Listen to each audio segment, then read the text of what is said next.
I'm just as homeless as he is. You know, he probably has more resources than I do right now because I don't have anywhere to sleep at night. I mean, yeah, I have a business space and all that stuff, but my financial situation being what it is, like, I'll get into that in a second. But based on what's going on right now, I literally didn't have any money to give him, and I'll get to that. But yeah, I just basically told her. I basically told my roommate, yeah, I will give you a favorable res- um, referral if you use me as a landlord, and left it at that because that's my nature. I didn't go out of my way to ruin her life or treat her like crap or dog her out. That was the problem. The problem was that she didn't want me to be nice to her. She wants to be surrounded by a-holes. She wants to be surrounded by people that are gonna treat her like crap.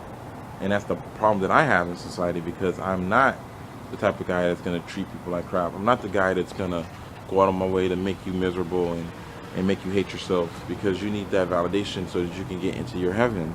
And since I don't do that, I get kicked to the fringe, you know. And so I have to work extra hard to do the same thing that everyone else is doing. And then everyone's looking at me like, well, I don't understand why it's so difficult for you to do that. It's like, well, if my legs weren't strapped together and my arm wasn't tied behind my back and you didn't expect me to walk backwards while I'm doing it, then it wouldn't be a problem. But you need to understand that while my legs are tied, my hand is strapped behind my back, and I am backwards, we're performing the same thing at the same level. So the deficiency is not me, it's you. You need to, like, the world needs to start understanding that about the people, all the Paul Emersons in the world that are functioning under so much adversity but performing at the level. You need to understand that if we weren't held back, we would be exceeding the people around us, and they know that, and that's why they treat us like crap, you know. But I keep digressing. Me and my girlfriend, we had a discussion. And the discussion we had, we've always had this issue where I am spacey. And I'm spacey because I'm homeless. I'm not getting enough rest. I'm not getting enough sleep. Instead of her acknowledging that, she keeps trying to hold me accountable for something that is beyond my control. I can't not be sleepy. I can't not eat at McDonald's because I don't have a kitchen to prepare food in. How I look going to the store buying $30 worth of food, perishables, chicken, shrimp, eggs, you know, milk, and then I will go do what? What do I do with these groceries? Where do I take them? I'm homeless. What do I do with them? How do I make spaghetti for dinner tonight? Where do I go? How do I make spaghetti for dinner and work 2 jobs and wash my clothes at the laundromat and have to do all this stuff on the bus while getting enough sleep so that the food actually gets put to practical good use? Because I don't understand what I'm doing wrong. Why do I mean, I don't get it. Maybe I am a psychopath for thinking that it's beyond my ability to work 2 jobs. And then and another thing too, all you people out there that are like, well, you should stop working so many jobs. I have a $3,000 debt that I have to pay off, and it costs $900 to be homeless. If I work 1 job, how am I supposed to do that? How am I supposed to pay $3,000 on an apartment that I owe while saving enough money to get an apartment so that I can not be in the position that I'm in? How do I do that? Because if you can explain to me how I'm supposed to do that, if you can give me some advice and suggestions on how an African American male is able to go from being $3,000 in debt with a delinquency on his credit report and has been basically has been shown on paperwork to be a bad negative tenant, then I will follow your advice. But if you can't show me that, then you need to acknowledge why I'm where I am. And that's the issue. And that's the issue that's going on right now. Because people don't want to acknowledge why I am where I am right now. And that's kind of the point of this video that I'm building up to. Because when my girlfriend is getting tired of me being spacey, and we had a discussion about it. We had a discussion. I told her, I said, when we first started socializing, within the first week, she had this habit of only giving me half the information for things she wanted me to do, and she wanted me to be able to understand her with half of a sentence. And then she would get mad at me when I would get stuff wrong, because it's like, you only give me half the information, and I can't fill in the blanks with the other half because you keep telling me don't assume, don't assume. Well, I have to assume because you won't tell me everything. And so there was no communication. There was no two-way communication on a lot of things, just for the sake of her unwillingness to just elaborate when I asked her to. So we moved past that. She started changing and being more upfront with information and communicating with me. But I'm still homeless, sleeping outside on the street.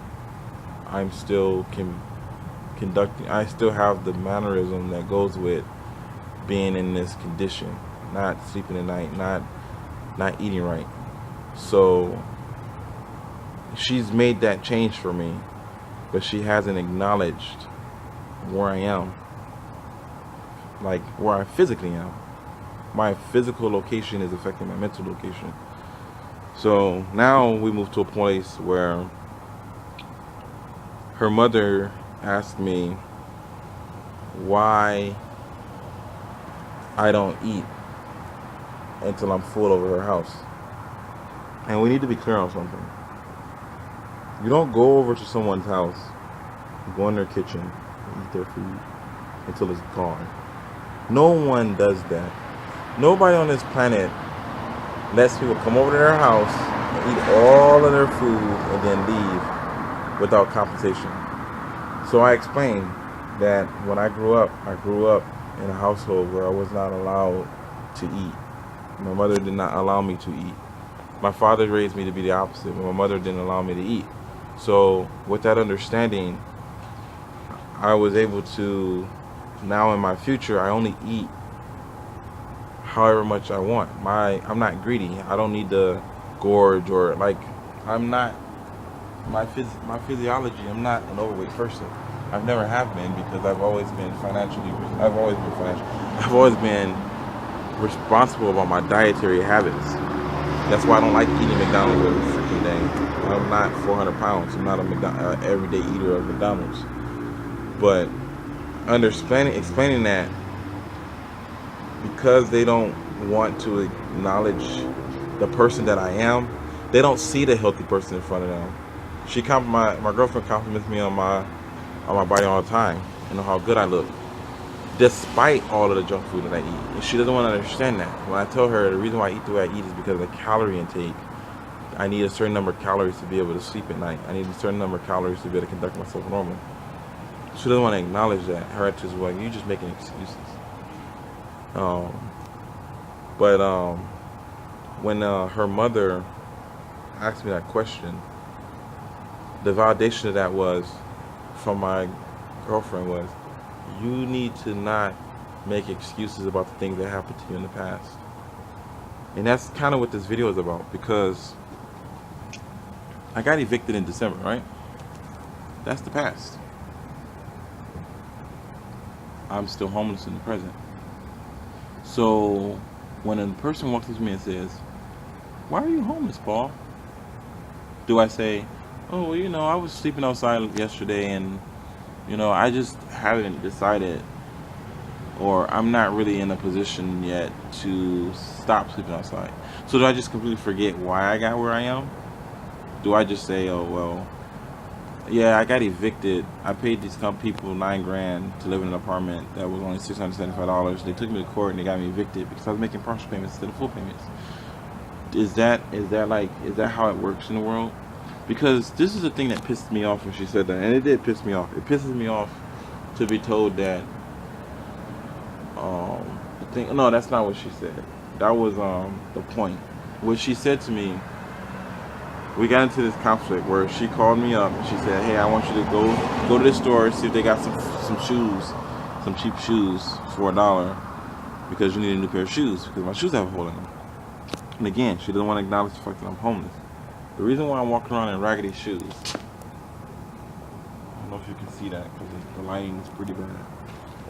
But the reason why I'm walking around in raggedy shoes is because my Caucasian manager, when I told him that I was homeless, to explain my behavior on why my work performance hasn't been the same, his response was to take me off the schedule.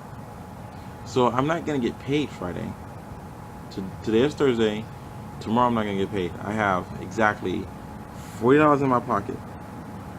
I have $700 worth of debt that I have to pay off tomorrow, so that I can be positive. If I would have worked this week, I would be in the green. Not in the green. So far from the green that I'm colorblind. His actions deliberately made it so that my situation, which was already bad, has become worse. Because at first I was homeless. Now I'm officially homeless in debt. But that's a discussion for another day. My girlfriend is worried about my shoes having holes in them when I'm homeless. So she's so worried about me having shoes with holes in them. She's like, you should go down here and you should get and see if they have these shoes. You remember that place I told you to go to? And I'm like, yes. I remember the place you told me to go to. Because when you told me to go there, you didn't give me half information. You gave me very clear directions. You said, that's the place right there. It's called this and this store. It's right next to that place where you go all the time. So you gave me clear knowledge and information to go work with. So yes, I know exactly where I need to go. So she was like, well, where is it? And I was like, I know where it is. She's like, tell me. It's like, no, I'm not going to tell you where it is. I know where it is. And she's like, well, you need to tell me where it is if you know where it is. I said, don't treat me like a child. I'm not a child. Our relationship is progressing in a certain direction and I like where it's headed. But you cannot develop the behavior of treating me like crap, because that's not the relationship I want to be in. And she's like, well, this isn't about me treating you like crap. You always distance. It's like, no, you're treating me like a child, and I'm not a child. You don't want to you need to not do that. It's not cool. I'm not 19. If you won't expect me to be an adult, you need to treat me like an adult, whether I make mistakes or not. You need to acknowledge the fact that I am an adult. You can't keep just going at me like that anymore. That's getting old. And she's like, this ain't got nothing to do with that. It's not my fault that your mother this and that. And it's just like, where all this come from? Where did you bring my mother into this from? Like, where did my mom see? Because you're telling me to get over my past, but you're accusing my current disposition as being a direct result of my past. So which one is it? I need to get over my past, or my past is the reason why I am the way that I am? Because you can't have both. You can't accuse me of coming from my past and then telling me not to use my past as a reference point, because you just did the same exact thing that you're accusing me of from a position of bias and ignorance, because you don't know anything about what I went through when I was younger. And I wouldn't do anything like that to her, so she shouldn't do anything like that to me. And when people do you like that, you need to check them, because it's not fair for you to be subjected to your own past as a justification for treating you like crap in your present, but you can't validate your position as to who and what you are in your present because people want to bring up your past. Because remember, what am I not? What do I always say I'm not? I'm not a Christian. I always say that. Every freaking day I remind people that I don't love Jesus. And what do Christians govern their entire lives around? That damn Bible. And what is that Bible? It's a book of the damn past. So she wants to sit up here and tell me I can't vibrate on my past when she has a Bible and a Quran that she goes to for information? Well, that's the past. You're bringing up the past to conduct yourself in your present, but you don't want me to use my empirical experiences. You're reading books about other people's experiences and how they conducted themselves and how they grew from that information, so that you can govern your day-to-day life in your present. But you're telling me that my life, which is a book, is not sufficient information for me to go back to chapter 3 or 4 to determine what I should do in my present and how I should conduct my life. When you took it out of context, because I didn't take my life out of context. I didn't say, oh, well, you need to not treat me like a child because my mom treated me like a child. My mother was supposed to treat me like a child. I was 19 when she said, you need to go clean your room. She doesn't tell me that anymore because I'm not 19 anymore. So I don't need a woman that is my age telling me how to live my life. I need a partner. I need a business partner. I need someone to support me. I need all of the things that my girlfriend has been doing for me.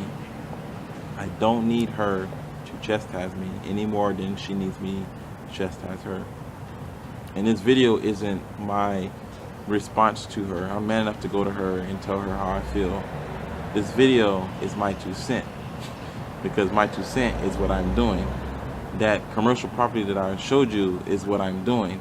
My mentality is getting back to where it needs to be for me to conduct myself in that manner.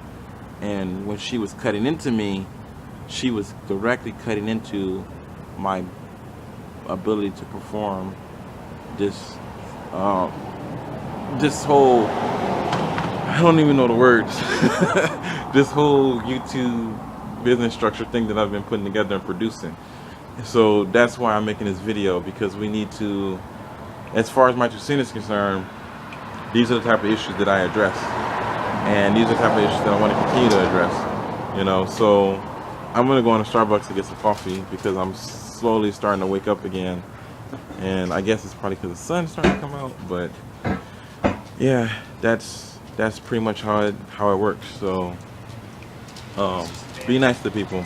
If someone treats you like shit and you're in a position to help them, not because they deserve it, but because it's the right thing to do. And as always, my name is Paul Emerson, and that's my 2 cents.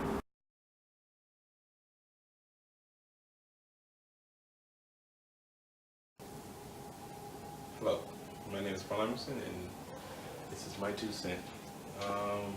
Today's topic isn't really going to be a topic so much as it's going to be my office space. So I've been wanting to get into YouTubing for a while now, for probably the last 3 years. I started my 2 cents as a all science and educational video website, you know, where I want to talk about things that I like, science, philosophy, etc. And over the years, I started getting into other endeavors and aspects of, like, making let's play videos. I've always wanted to make video games and things of that nature. So now, my life pretty much has fallen apart. So I just got evicted last year, at the end of the year, and most of my family no longer speaks to me. A lot of friends don't really exist anymore. But this year has turned out to be pretty cool. So I've met a lot of new people. I've made a lot of friends. Don't really have very many enemies left, but the overall dynamic is an upward turn. And this video is basically about my new office space. So I give you the grand tour. I'm paying for basically a cubicle. There's a restroom here as part of one of the amenities. There's also a basement area, which I'm not going to go into. And my phone is ringing. Apparently Mr. Emerson is... Hello?